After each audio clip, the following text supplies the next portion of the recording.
एक वर्षापासून जिल्हाधिकारी साहेब, जिल्हा परिषद मुख्य कार्यकारी अधिकारी साहेब यांच्याकडे वारंवार चक्रा मारून माझ्या एकाही तक्रारीची चौकशी झाली।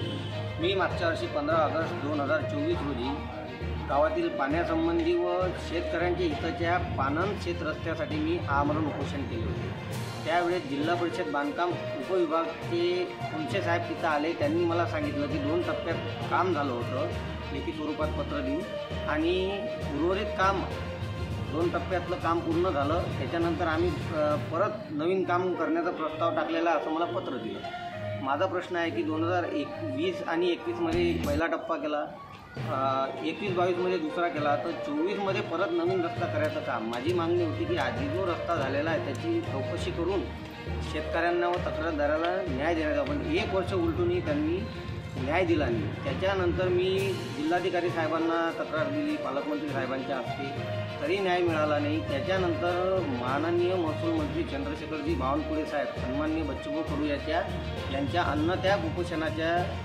ठिकाणी मुद्रेला आले असता तिथं मी त्यांना पानंद रस्त्यासंबंधी लेखी तक्रार दिली होती। त्यावेळेस सन्माननीय चंद्रशेखरजी बावनकुळे साहेबांनी जिल्हाधिकारी अकोला यांना आदेश दिले होते की कलेक्टर अकोला तात्काळ बैठक लावावी।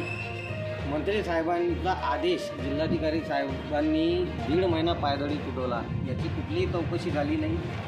म्हणून मी 15 ऑगस्ट 2025 रोजी आत्मदहन जिल्हाधिकारी कार्यालयावर करणार आहे। ही झाली माझी एक मागणी। दुसरी मागणी होती की शेरीच्या जवळ जो पूल नवीन बनवला त्या ठिकाणी शेतकऱ्यांना जाण्या येण्यासाठी रस्ता खोदलेला आहे, त्या ठिकाणी काँक्रीट करून शेतकऱ्यांना न्याय देण्यात यावा, त्यांनी सुद्धा 2 वर्ष आधी तक्रार दिलेली आहे। आणि माझा तिसरा मुद्दा होता 14 वित्त आयोगाची मी ग्रामपंचायतची तक्रार केली होती, 2 महिने चौकशी झाली नाही म्हणून महाराष्ट्र ग्रामपंचायत अधिनियमाअंतर्गत मी अमरावतीला आयुक्त यांच्याकडे केस दाखल केली। केस दाखल केल्यानंतर आयुक्तांनी मुख्य कार्यकारी अधिकारी जिल्हा परिषद अकोला यांना आदेश दिले 30 दिवसाच्या आत तुम्ही अहवाल आम्हाला पाठवा, पण आज 250 दिवस झाले त्यांनी अहवाल पाठवलेला नाही। आणि चौथी मागणी माझी हे होती की 15 वित्त आयोगामध्ये भ्रष्टाचार झालेला आहे। 7 महिने झाले मी तक्रार दिली, आता कुठं त्यांनी समिती स्थापन केली। समितीने मला 8 तारीख ग्रामपंचायतमध्ये हजर राहून तपासणी करू म्हणून अशी तारीख दिली, परंतु समितीमध्ये असं लिहिलेलं होतं की कोणी गैरहजर राहणार नाही, पण समितीमधले 4चे 4ही अधिकारी गैरहजर राहिले, त्यांच्यावर कारवाई करण्यात यावी व झालेल्या भ्रष्टाचाराची चौकशी करण्यात यावी।